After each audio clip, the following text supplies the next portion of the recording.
ምንድነው? ሰሞኑን እዚቹ ቲክቶክ ላይ ያዩት አንድ ፕራንክ አለች። ፋዘር ለምን አትሞከረም? ከፕራንክ ደግሞ ራቅ ብለናል። ኧረ ሰው ልጅ ለተንኮል ለተንኮል ይሄን ያክል ቤተሰብን ለማስደንገጥ ነው አሁን። ሆ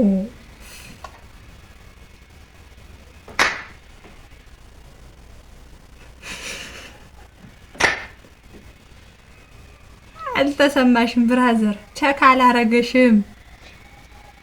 አረ ወይኔ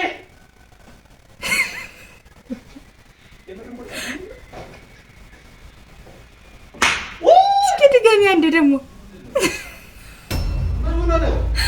ምንድነው? ደግሞ ጀመረ። ምንድነው አንተ እንደዚህ